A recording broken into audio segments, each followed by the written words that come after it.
guys! It has been a long time since I uploaded a video. I got very sick, and then I got very busy. I had nail clients who said they were going to come in for nails, and then never did, and then never contacted me. Would you not wiggle my phone? Look what's on my lap. This. See this? Not helpful. Yeah, not helpful. What am I gonna do with this? I am playing this on my phone, and he's trying to pet himself on my phone.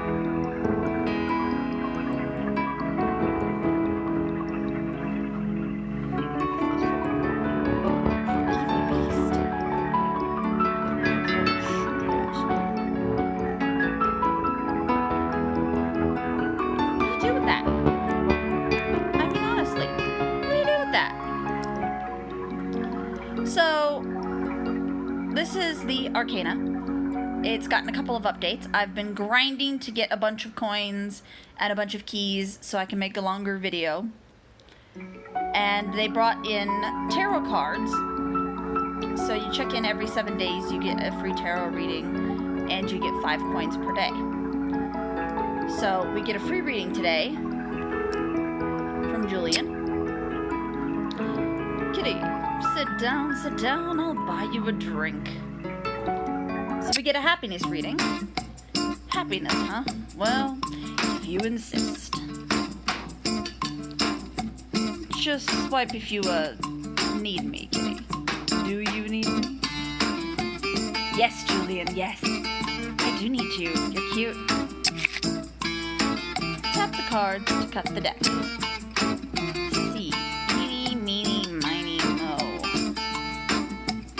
Julian by his toe. If he hollers, never let him go. Eeny, meeny, miny, mo. I don't know. 6 cards. Alright, let's see here.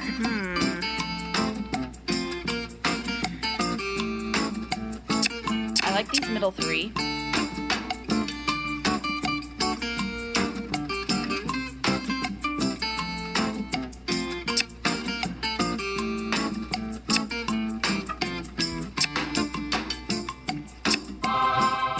Card position is the current situation. Hanged man upright. Relinquishes control, sacrificing himself to the judgment of the world. Sometimes the best strategy is a swift retreat. Take time to regroup and re-examine your options. Card position is physical obstacles. Knight of Cups is a romantic, always chasing after true love. His charm and grace enrapture all he meets. Allow inspiration to guide your heart. You will create beautiful things that will cause the whole world to marvel. Really. Spiritual obstacles. The world reversed. World strays from its path just before its final goals are met. Something holds it back. You may be lacking closure. Don't risk losing your way when your journey is almost at its end. Okay. Card position is external issues holding you back. 4 of Pentacles upright. You may be entering a new age of financial stability. My cat just started licking my arm. It just... What the frick? Stop it! You may be entering a new age of financial stability, but take care it does not lead to greed. Do not clutch so tightly to your possessions. Money is important, but so are personal relationships. Good advice. How to overcome these obstacles. The Knight of Wands reversed. The Knight of Wands allows his impulses to control him, rushing forward without concern for consequence. Temper enthusiasm with patience. Acting without foresight is foolhardy. Take time to plan. And if you hear like a lot of noise or anything, I do have fans going because it's really freaking hot. I have all the windows open and there's a bit of a breeze, but it's not a cool breeze. So I have my fans on. There are 2 of them. It's very hot. So the feature in store for me, Queen of Pentacles upright. Queen of Pentacles is backbone of the household, steady and reliable in all things. Keep being the rock even in turbulent times. Oh, I am. You don't gotta worry about that. The world needs more nurturing spirits within it. Okay, cool. So that's the tarot. They also have this, which is the Wheel of Fortune. Wheel of Fortune! So, you get a free spin every day. Let's see what we get today. A ring. So let's go view the trinkets that I've gotten. These are all the trinkets. Lots of compasses. Whatever that ball thing is. 2 of them. There's a snake. I've got all but whatever looks like something in a jar.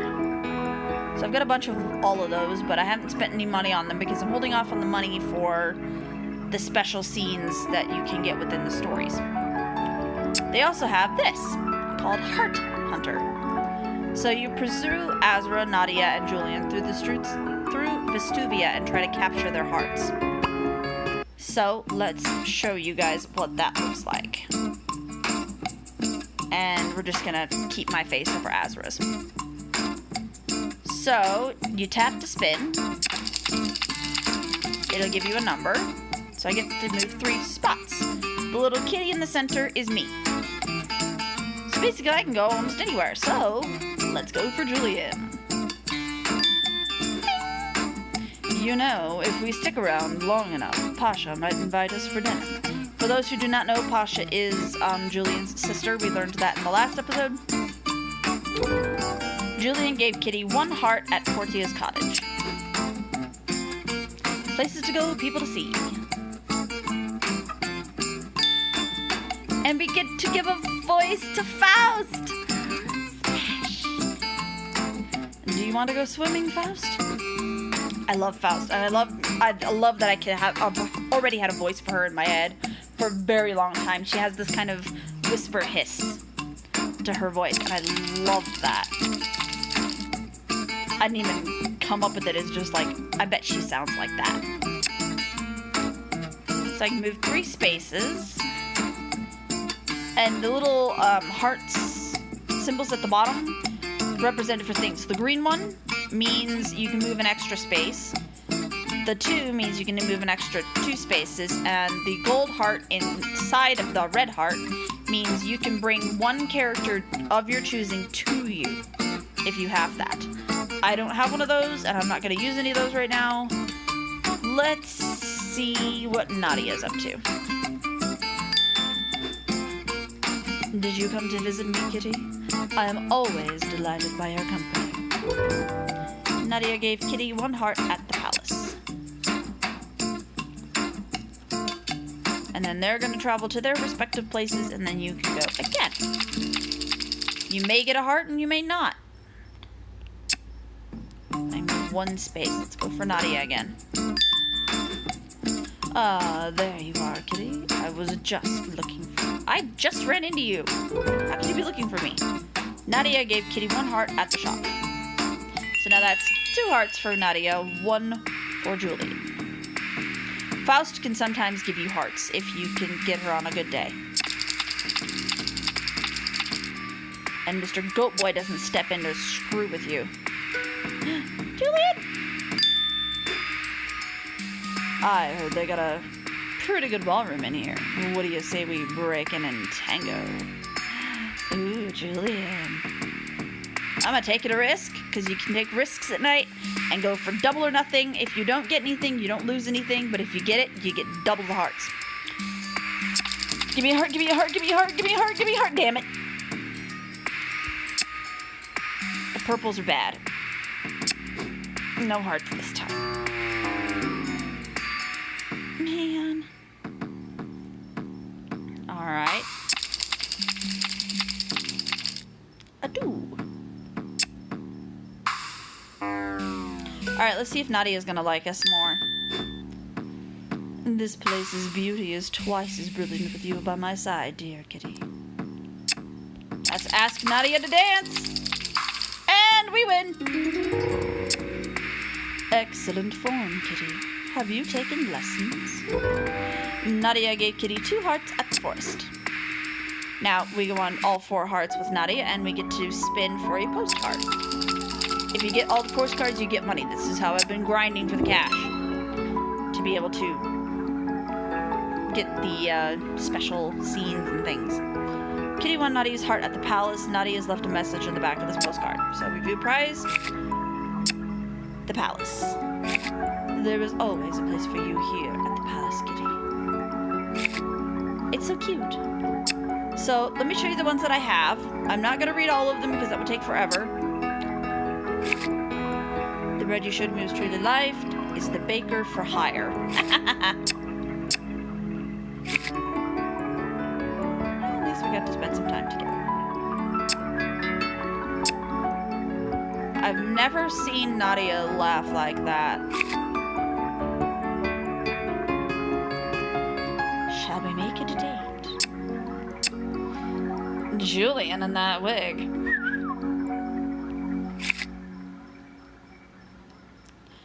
I was always told when I was little that I would be like a really good actress. I've never tried to pursue it. I think the stage tried to kill me.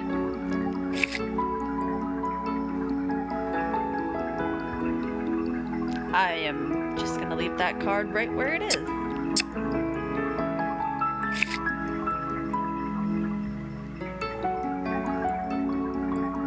Lucia's not liked.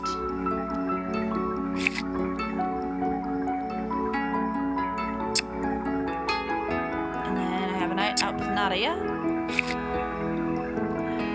How sweet, Nadia. Seeing the beauty of the city through my eyes.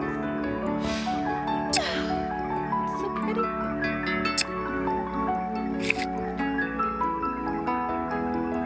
Would I like a kitten of my own? Have one. Although I wouldn't call that a kitten. I'd call that a lump of fuzz. It's a fuzz lump. Wait. Yeah, that is right. Mazlinka. Nadia in nature at the fields. I feel so free. Free as a bird.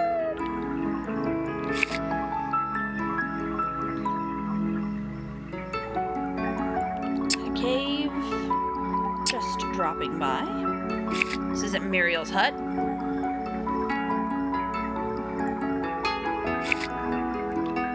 I like Muriel's hut.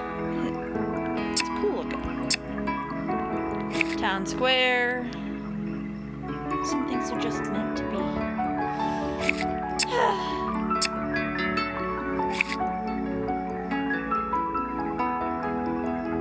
I'll always catch you when you fall, Julian. He's such an adorable sweetheart. Azra at the shop. And Julian. I swear I wasn't breaking in this time. Really? Really, Julian? Are you sure? He's at the docks. Aww. It's so cute. They're all so darn adorable.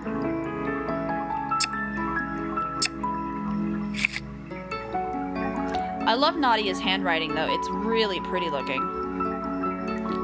I have so many ideas. I don't really need a palace, Nadia. Thank you, but I don't need a palace, thanks. Yarr. I be a pirate. That's the lazarette.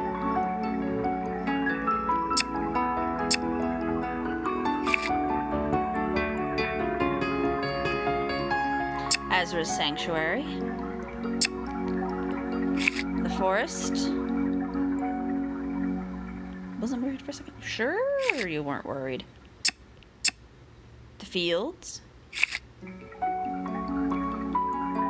I'd come with you any day, Julian. You say it and I'm out. Boom. I got a lot at the palace. The masquerade. Azra.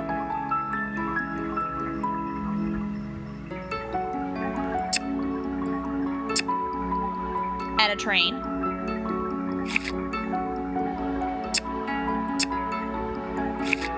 The palace may be lovely, but not as lovely as you. Toot, toot, mother effer, toot, toot. Shoosh. I am trying to record. And apparently I went splashing around the fountain with Julian.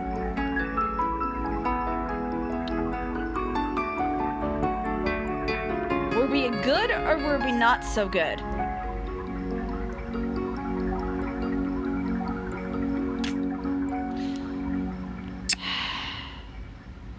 And that's where we are. So last we left off, we saw Portia at her cottage, and now she's found us again. Kitty! The back wall parts, unfolding to reveal Portia. I hope I didn't startle you. There's something going on out by the garden. The Countess is requesting your presence at once. Did you find anything interesting? Clues? I shake my head. Nothing I found has given me anything relevant for the Countess. Portia sidles up next to me, scanning the desk with a curious eye. Well, it'll take a while to go through everything. You can try again later. She surveys the desk, tidying everywhere I've touched and returning everything to its place. I've got the keys, so you can find me the next time you want to have a look. She's adorable. I love Portia. But for now, let's go see what all the fuss is about. Yes, let's go see what the fuss is about. Portia's pace is hurried, far from the spirited step I would normally expect. And she doesn't speak. The longer we walk in silence, the more anxious I become. And the Countess has my card. When we last did a reading for the Countess, she didn't give us back one of the cards that we had out for her. So she's got something to do with the card out here. She better not make me lose that card. It's not mine, it's Azra's. The garden below is livelier in the day. A symphony of birdsong echoes from every direction. I spy the Countess looking out over the garden with her hands held sagely behind her back. Forgive me for drawing you away, Kitty. I do not wish to obstruct your investigation. It just so happens that I was thinking about that fortune you gave me earlier. She turns to face me. Her expression is mysteriously neutral. Rumor would have it that I dislike fortune-tellers. This is not entirely true. I only dislike those that profit by saying whatever they want to say, or by telling their clients whatever they want to hear. She fixes me with a look of gentle disappointment. My heart drops into my stomach. I want desperately to believe that you are neither, Kitty. I'm not. But if we are to succeed in our little venture, I must trust in your skill. And so, I have devised a test. More of a game, really. I love games. Well, certain games. If you win, then we can move forward with our plan, and I need never doubt you with your worth again. And if you lose, you'll be free to go, and I shall trouble you no farther. I won't be executed? Whew. Now then, let us summon your competitors. Portia, would you kindly call the prey? The prey? Oh! Oh, the outfits make much more sense now. Okay. Portia goes to the edge of the balcony and takes a long breath and unleashes a piercing whistle. I can't whistle. As I move to the balustrade, the Countess follows at my shoulder, peering down into the garden.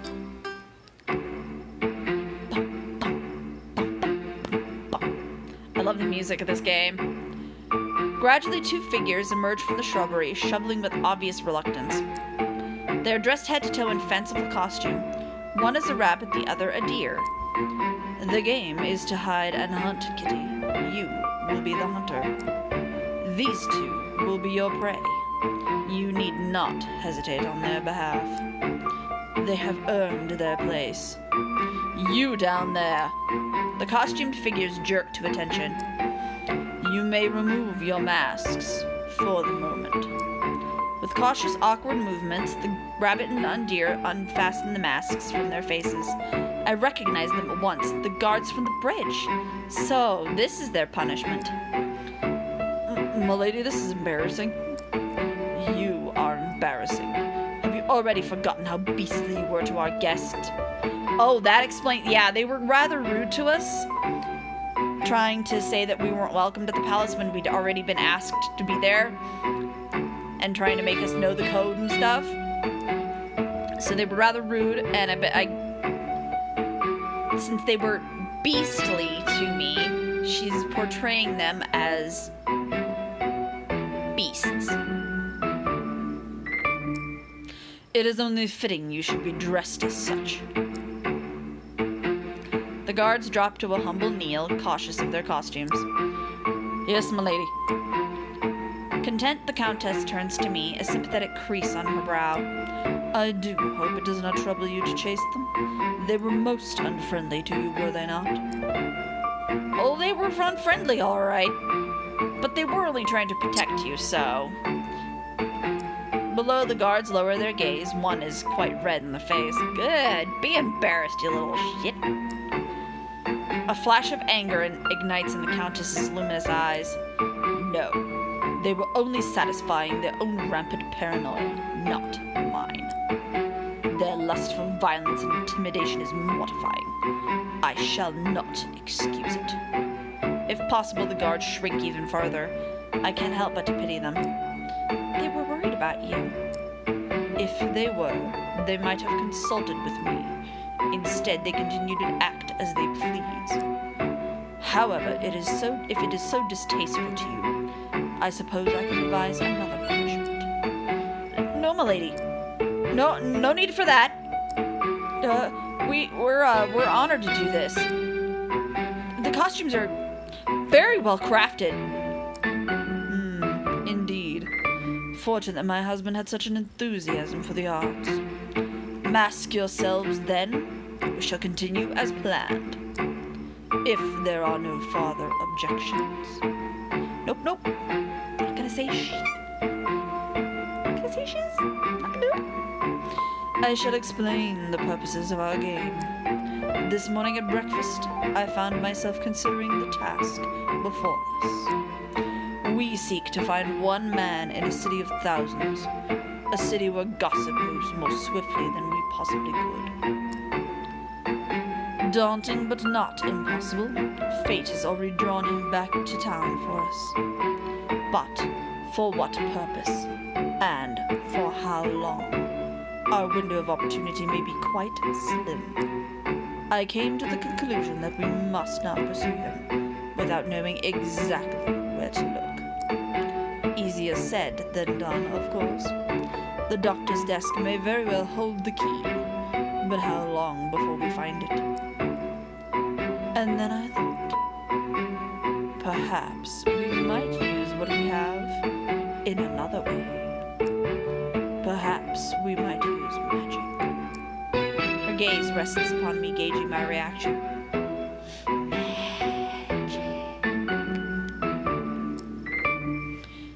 Is it not possible that something in the desk holds meaning to the doctor? Something dear to him? An attachment that might linger to this day? Even a single leaf of paper may possess a tether to his soul, so that a magician may only need follow it.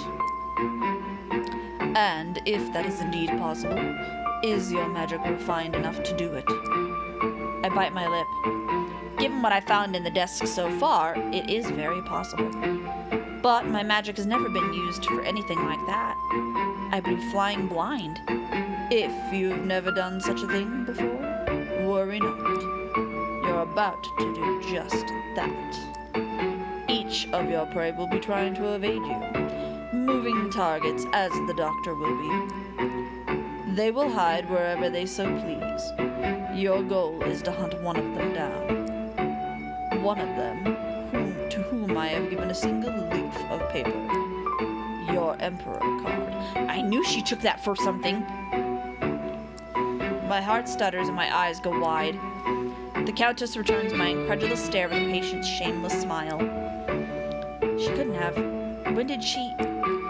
this morning at the reading. She took the card from the table to examine it and never gave it back. This is no bluff.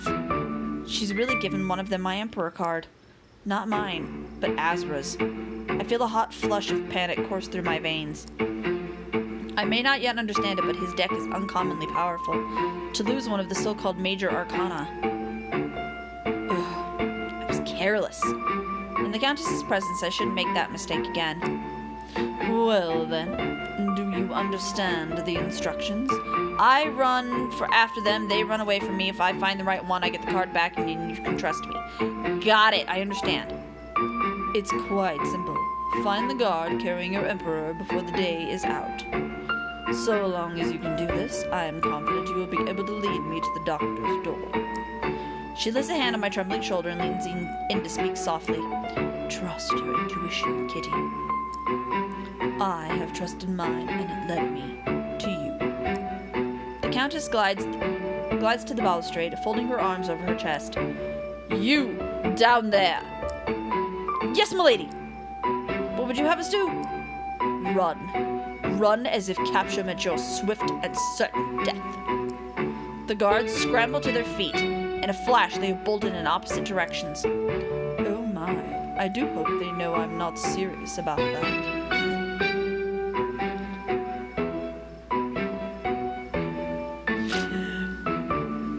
I think they did mean I think they thought she was serious.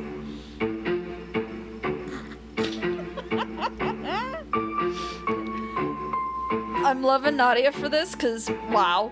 Just wow. And Kitty, you may pursue them at my mark. I implore you not to disappoint me. The sound of beating footfalls is growing farther and farther away. I swallow hard. Now then, let the game begin. Cursing my fate, I spring into action, dashing down the steps and into the garden. The Emperor at night.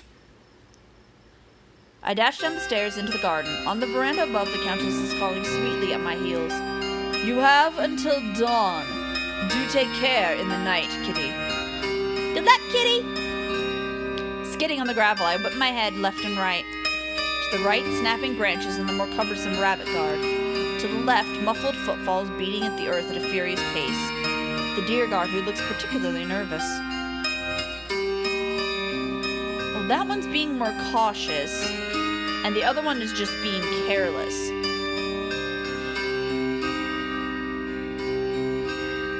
I'm gonna go with the rabbit.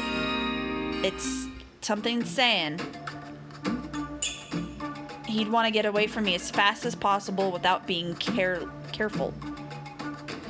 I follow under a marble arch, and the foliage on either side of the path grows thicker.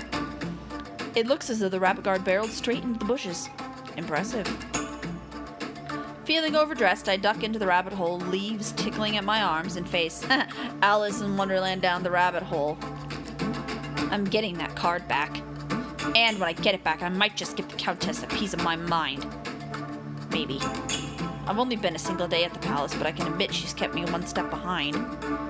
Up ahead, I see a light dappling through a break in the leaves. I charge through to the other side.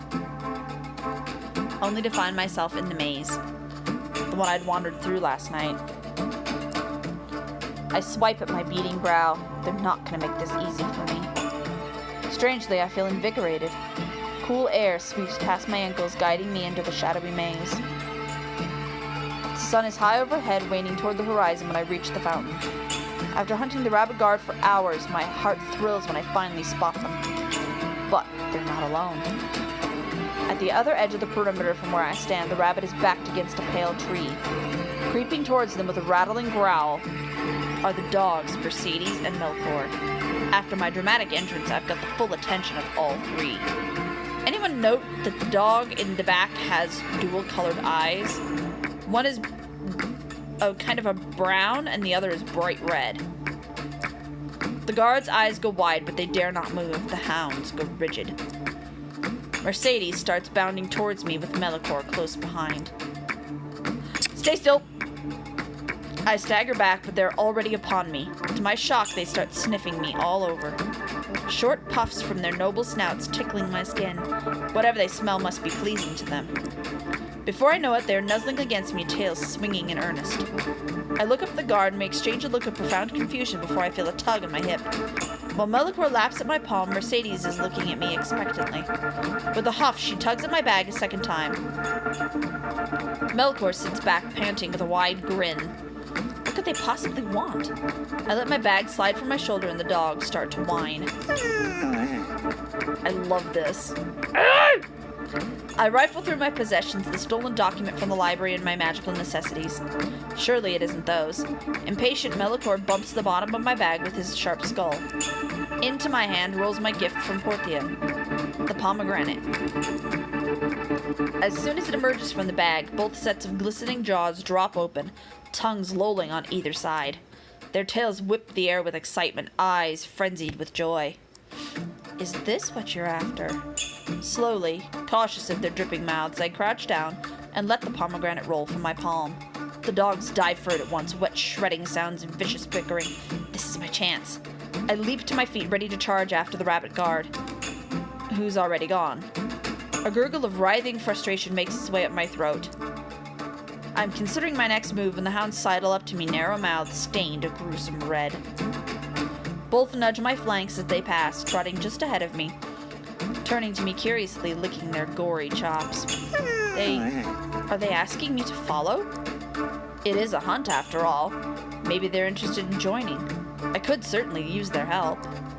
Though I'm apprehensive, I follow the dogs back into the maze. The trotting pace set by my unlikely companions has me at an uneasy jog. Where are they taking me? Whatever I slow, they turn to stare until I catch up. Our winding path leads us to the edge of the garden where a great wall of lemon stone rises high overhead. After a while, the dogs come to a halt, each on either side of an overgrown arch streaked with grime. At its apex are two marble goats, their horns clashing in eternal combat. Mercedes sits on one side and Melikor takes the other. They want me to pass under the arch. The longer I stand and wait, the more their faces grow sour. And the more I'm sure there's something strange about the passage they want me to take. A rusty groan draws all of our attention to a small door in the wall, burnished and dusty. It's open, just a sliver. The light that pours in is impossibly bright. It couldn't be. An exit? From the palace grounds? The dog seems to sense my realization and the fur bristling around their swan-like necks. Let's go through the door. That archway I do not trust. I move around the arch cautiously, as if I'm taking it in with wonder. It has a strange aura around it. I get as close as I can before I bolt to the side, dashing for the open door. Outraged, the dogs scramble after me. Their teeth snap just shy of my heels as I barrel through the door and slam it shut. On the other side, jaws and claws gnash viciously against the rusted metal, but it doesn't budge. I stagger back with deep, heaving breaths. The wind sweeps through. The valley is steeper than I expected and the brush is untamed. I don't mind. With one last glance behind me, I break into a run down the hill. The golden grass whips at my limbs and sweet-smelling air streams around me. I'm free. Whatever that means. For now. The sky is growing dark, air cool on my sun-beaten brow as I make my way back into the city. The rolling hills level out. Silky brush grass grows sparse and gives way to a cracked, flat plain of rose-colored clay. I'm in an unfamiliar part of town. My breath grows short as tremors of anxiety radiate from my gut, spreading to my fingertips. Echoes of Azra's familiar voice soothe over my mind's ear. Start with your breath. Think only about your breath. Savor your breath. Lead it with your heart and be present. I've been conditioned to embrace these feelings of excitement. Finding the calm I need, I gather up an aura of protective energy.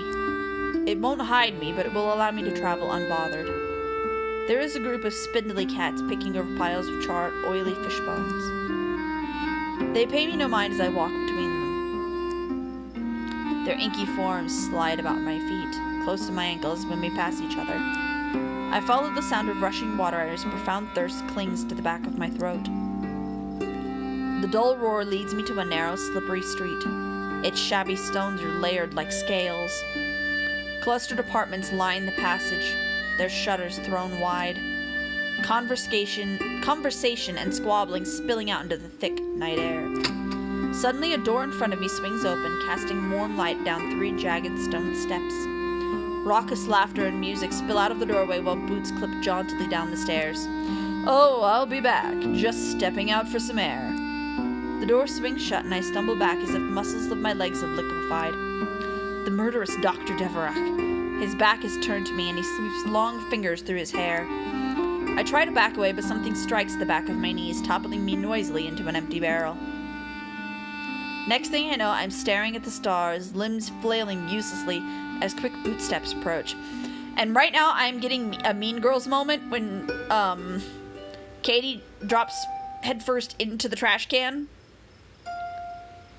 Except this is backwards. Can you guys hear that wind? Wow. Hello. That was quite a tumble. Are you all right? The doctor leans over the barrel, extending a hand. He rears back at the sight of me. The shopkeep? What are you doing here? Little early in the evening to be stumbling around in alleyways, isn't it? I'm joking. It's never too early. Come on, upsy-daisy. A firm grip encircles each of my wrists, and I'm hauled out of the barrel like a snail shucked from its shell. I stagger forward into the doctor's broad, gleaming chest as all of my possessions tumble from my bag. Knocked off balance, he promptly shifts his grip to my upper arms and steps back, stabilizing us both. For a moment, his eye meets mine in a surprise at our sudden proximity. Then, with a friendly pat to my arms, he releases me. Oh, look at that blush, you guys, look at that blush. It's so adorable. So, you, last I heard, you were bound for the palace. Dare I ask what brings you to this neck of the woods? What neck of the woods?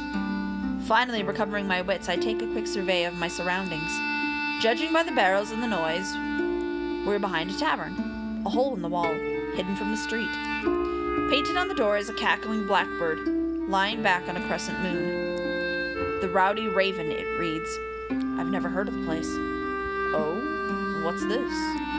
I look back to see that the doctor is gathering my scattered belongings, and has taken interest in the scroll I stole from his desk in the library. His curious fingers are already unrolling the yellow page. You tell me. Pardon? It's your letter. He frowns and scans the page with avid interest. Before long, he grows pale. With a sidelong glance, he winds up the scroll and hands it back to me. So it is. Where did you find that? Your desk? My desk? In the library. He blinks at me in confusion. At the palace? A searching glance to the side, and I see a flinch of pain cross over his countenance. Oh yes, my desk in the library at the palace. Little window right above it. A dusty bottle strikes the wall behind us, followed by an angry shout from one of the windows above. The noise draws a grating squawk from overhead where a nervous, skeletal raven is perched on the eaves. My cat is staring at me right now on the other side of my phone like, excuse me, why aren't you petting me? I'm sitting right here.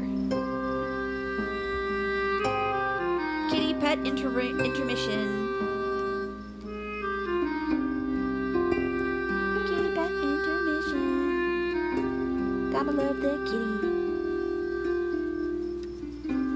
And then get licked. Yum, yum, yum, yum, yum, yum, yum, yum, yum.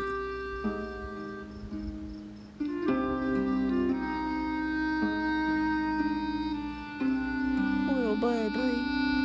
Little baby.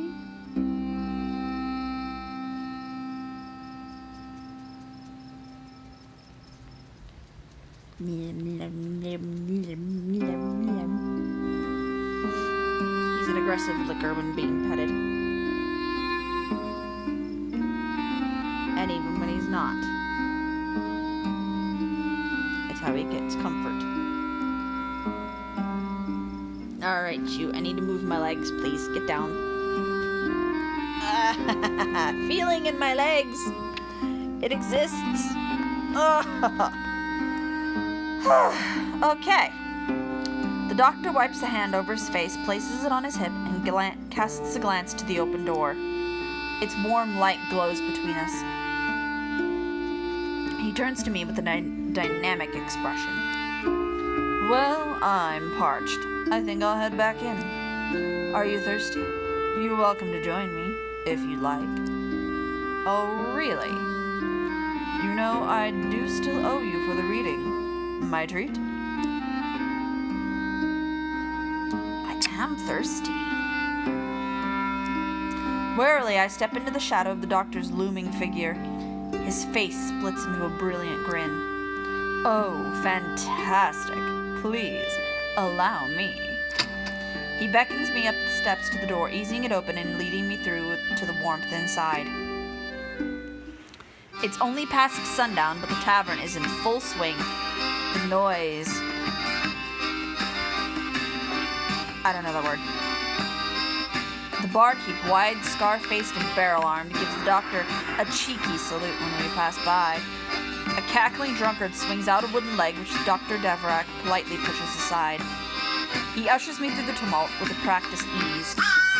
I duck as a haggard raven flutters in after us from the alley, squawking and beating its wings against windows. Tutting, my escort, winds an arm around my shoulders and guides me to a cozy booth in the back. What can I get you to drink? I scan the bar at a distance.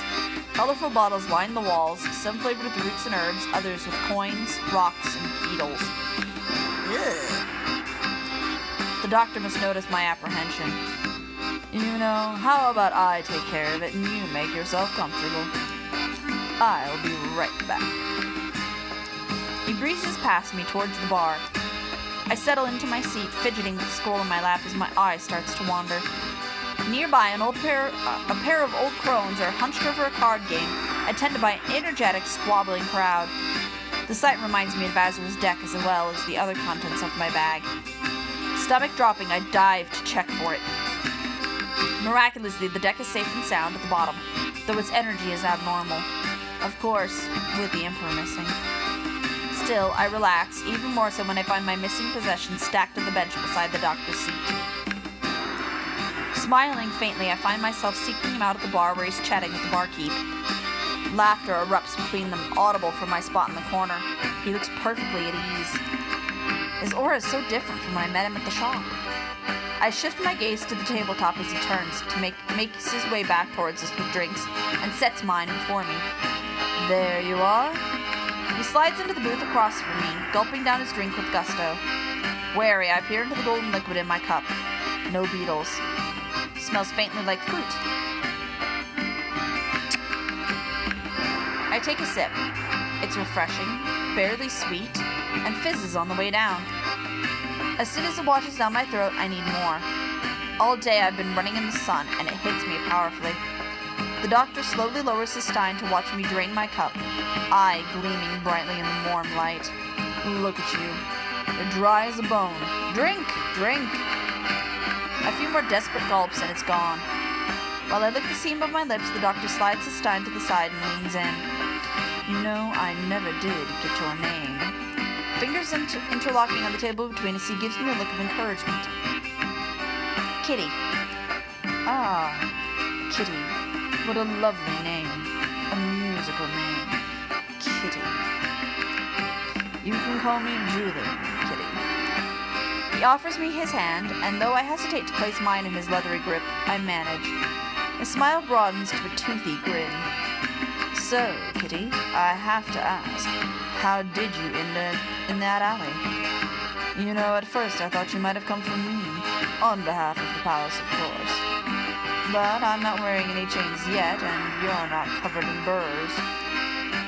Now, I may be projecting, but I'm sensing you're on the run. His knowing look makes me bristle. No one is paying us any mind, but I'm still tempted to cover his chatty mouth. Chuckling, he reaches past my ear and pulls a bramble from my shoulder. Escape from the palace. down the southward side. Ah, we have so much in common already. Do you have anywhere to go? Back to the magic shop? I sit up straight in mention of home, but he raises a cautionary finger. Oh, but that is the first place they'll look. I can still tell you how to get there, but... You can? You bet I can. But first, I'd have to take another look at that document. A painless trade. I hand over the scroll and he spreads it flat across the table. Once exposed, its contents steal the smile from his face. He leans over the page, frowning in concentration. Let's see. Oof, this light is not for reading. Well, it is a letter, but you knew that. Dear so-and-so. Dear sister. His eye flicks up to me, mortified. You can read this? Not really, but he doesn't need to know that. I shrug non-committally. Incredible. You know, a cartographer told me once that it would take years of study. And look at you, a natural. I squirm discreetly at the praise. The doctor beams, blinks, and returns to the page. Dear sister, I have much to share since I last wrote. Winter has come to the palace. These marble floors are so cold. Each morning. His voice tapers to a mumble and then he's quiet. His gaze slides carefully over the page and I watch his face for signs. The more he reads, the more he pauses to massage his temples or to pinch the bridge of his nose. By the time he's finished, he looks wistful, drained. He rolls up the letter and hands it, surprisingly, back to me. Absent-mindedly, he reaches for the stein, tossing the rest of his drink down his throat. With little else to do than watch him swallow, I surprise myself and take a chance at conversation. You have a sister. A wet cough, spluttering, he sets down the empty mug. I do. I haven't seen her since she was, this high. His fingers flutter just above the lip of the table. Excuse me. Whisking our empty steins away, Julian heads back to the bar. I huff through my nose, more curious than before. Shrill bickering erupts from the card-playing crone's table. I turn to see spectators throwing their hands up in the air. Meanwhile, Julian makes quick work at the bar. On his way back, he's accosted by the card game, wrist snatched by a bony claw. After a moment's deliberation, he leans in, whispers one of the crones, and taps a single card in her hand. The card is played, throwing the crowd into chaos. Julian ducks away just as someone douses him with their drink. He's still wiping it away, chuckling when he returns to his seat. You would think I'd know better than to get involved with politics.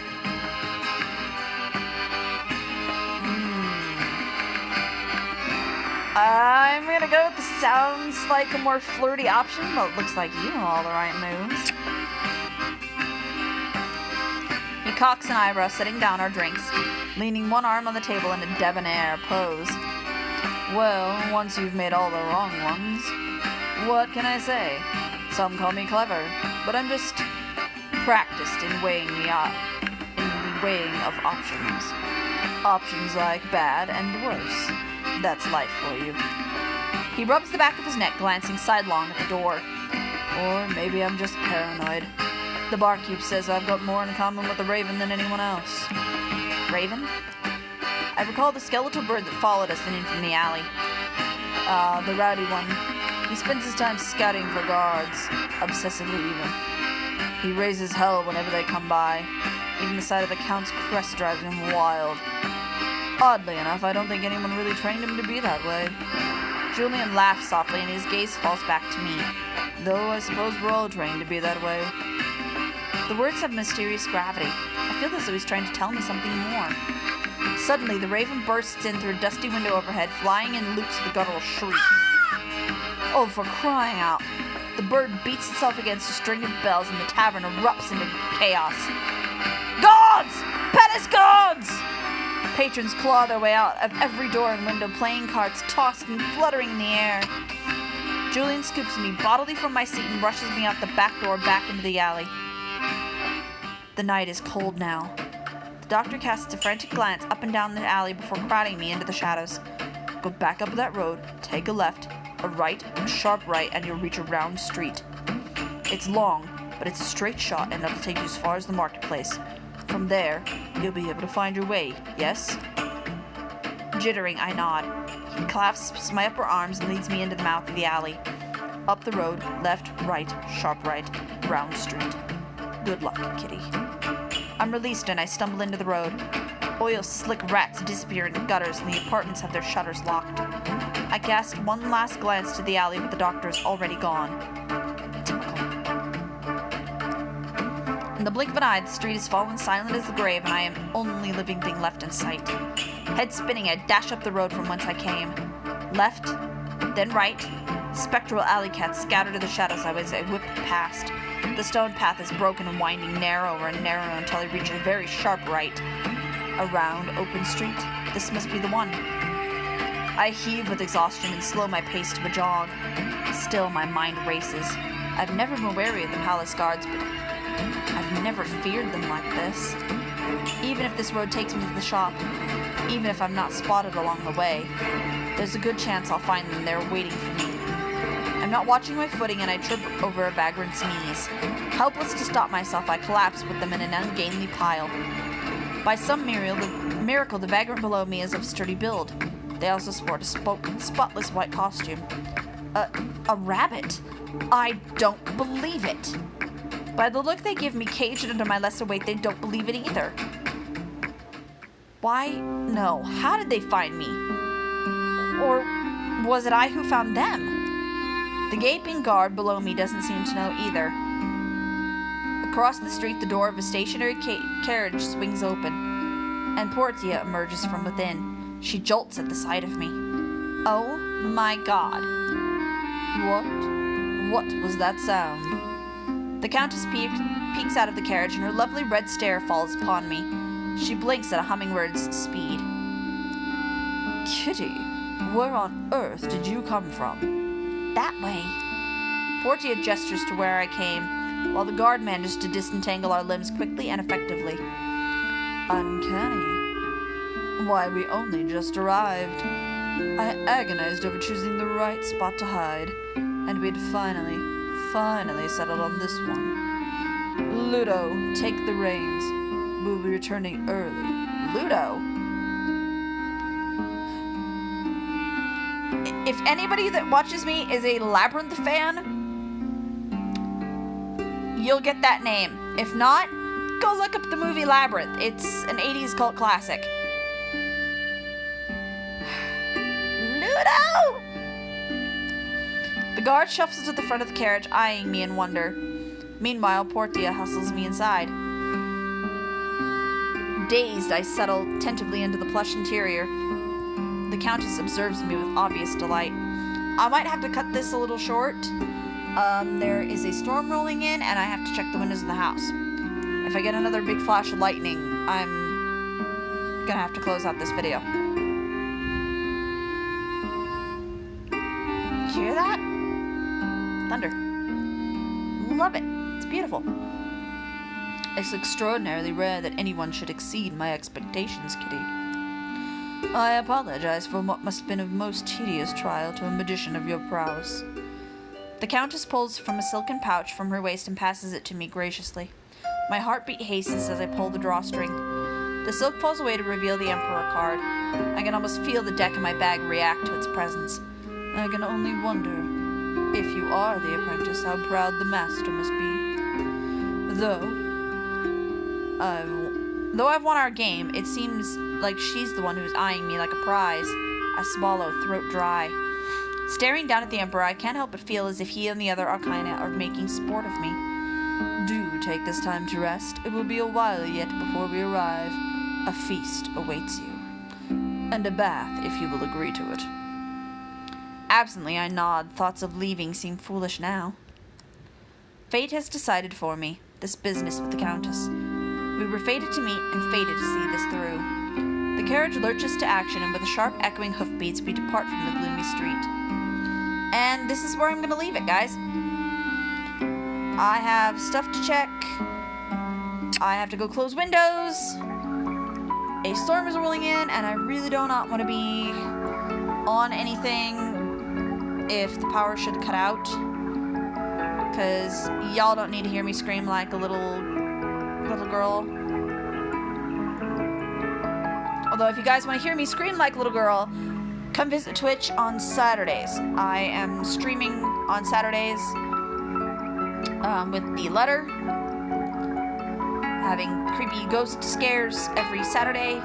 So if you want to hear me come scream like a little bitch baby, that would be the place to do it.